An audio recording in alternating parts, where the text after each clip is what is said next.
Hey gamers, if you think you can match enough other people at the table to score the most points, then you want to check out JinxO. Let's take a look at how this game plays.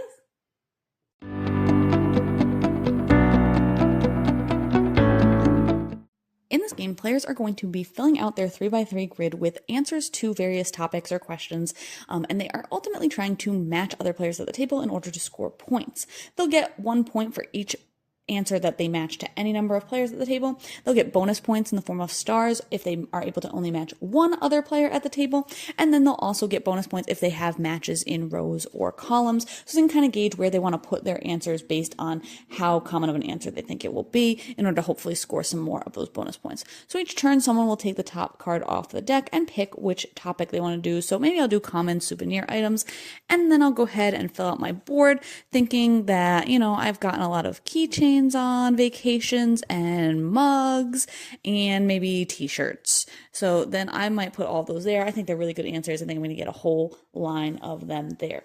And then we'd keep going around the table until everybody has filled out their board. So 3 questions.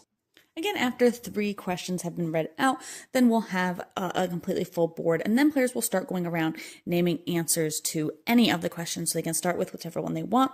And if anybody has a match, they will note that. So maybe I'll start off and I'll say keychain for that souvenir one, and anybody who has that match would circle it. In this case, it looks like these 2 players have it, and like I said, if you only match one other player at the table, you also get to fill in that star. Players will keep going around the table saying an answer, and if they match anybody, then they'll go ahead and circle it. Matching one player gets you that star, and if you don't match anyone, so nobody else said fire pit, if I had named that one, I would just cross that off. Then players will get a point for everything circled, 2 points for every star, points for the rows and columns that they can correctly fill out, and then they'll fill that in for their round 1 score, and they'll do 3 rounds of that, ultimately with the player with the most points after 3 rounds winning. I really liked this game. I thought that it was a lot of fun.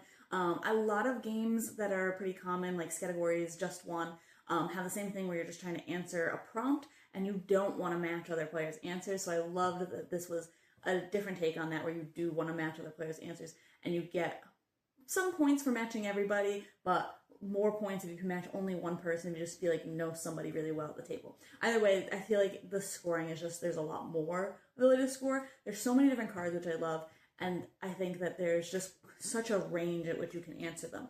I like that it calls out in the rules kind of if you have more specific answers and they don't count as a match, like I think the example was like cheese and cheddar don't match because cheddar is more specific than cheese, whereas small and tiny would be a match because they're kind of saying the same idea in just describing something. So I think that kind of works, and it kind of makes you think about, when you're answering those prompts, how specific do I want to get? Do I think people for Halloween items are going to say pumpkins, or are they going to go more specific and say jack-o'-lantern? So what do I want to write down? I think that's a lot of fun. There's, like I said, a lot of opportunity for scoring, which I like. And I just think it's fun to kind of see what answers people come up with and say, oh, that was such a good answer, I wish I'd written that, or like, oh, I can't believe nobody else wrote this, things like that. I think that it's plays a really great range of players, and it keeps everybody involved on every single turn, which I love, which can be harder for larger player counts. So I think that if you have a big group that likes party games that still let you kind of think a little bit, this one's a lot of fun. I definitely recommend it. So you can check out my full thoughts on the vlog today to decide if this one's for you.